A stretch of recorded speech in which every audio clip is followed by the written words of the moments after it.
was trying to take over Iraq and conquer it. This enemy used to be usually the United States, because it's the superpower in the world, and Israel, because they are close to Iraq and have nuclear weapons. So if I tell someone that, be careful, there's an enemy who's trying to take your country, take your wealth, and maybe kill you. And I'm the only one who knows how to fight this enemy, how to stand against him, and how to lead a war if it happens. So they make you feel endangered all the time, under threat all the time, and you have to trust them. You have to follow what they're saying. And this country we're talking about religious, they try to tell the people that there's a crusade campaign going on against them. People who are trying to destroy Islam, people who are trying to manipulate people's minds and make them forget about the religion. Religion should have rules. These rules should be followed, and it should not be changed. So if anyone would come and ask about something relates to Islam, then you should be careful about what you say to him, and you should know who he is in the beginning and what his goals are before answering. Otherwise, Islam is in danger. You have to be careful, you have to be worried all the time, and you have to follow your leaders' instructions. This is how it goes. There is no freedom of speech, there is no freedom of mind in the Arab world.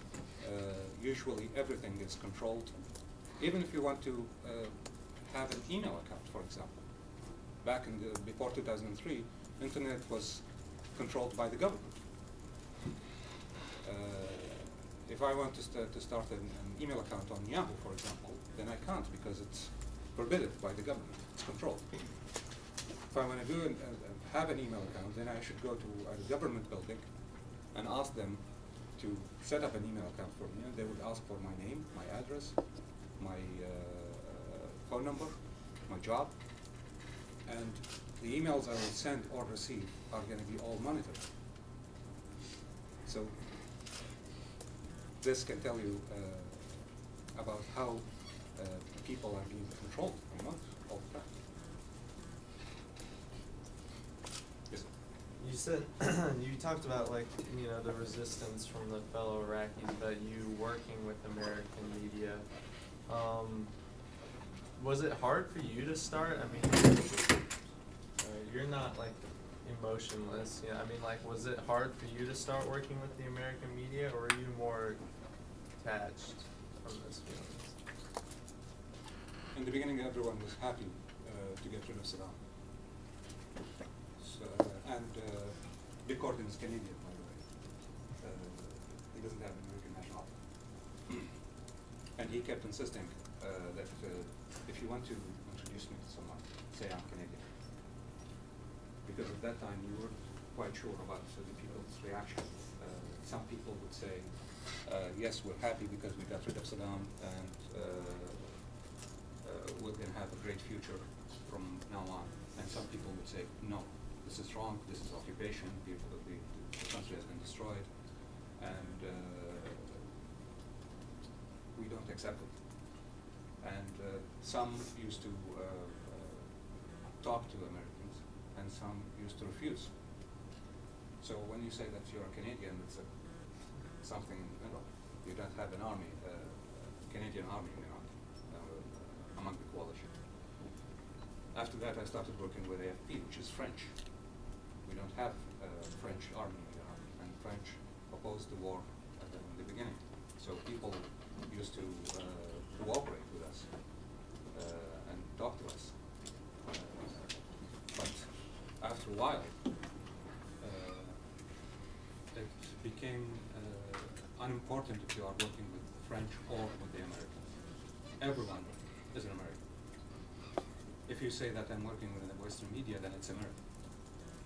And we started to be looked at sometimes as spies. people who just want to take information and give it to the invaders. And sometimes we were dealt with as blood traders, because people started to accuse us of trading with their blood. Oh, it's an explosion, people are dying, it means business for you. It means that you're gonna get some news and sell it and get money for it, so you are trading with my blood. Some started to look at us as traitors, because we are basically working with an American or Western organization that have an army in Iraq. So conception, the understanding started to change.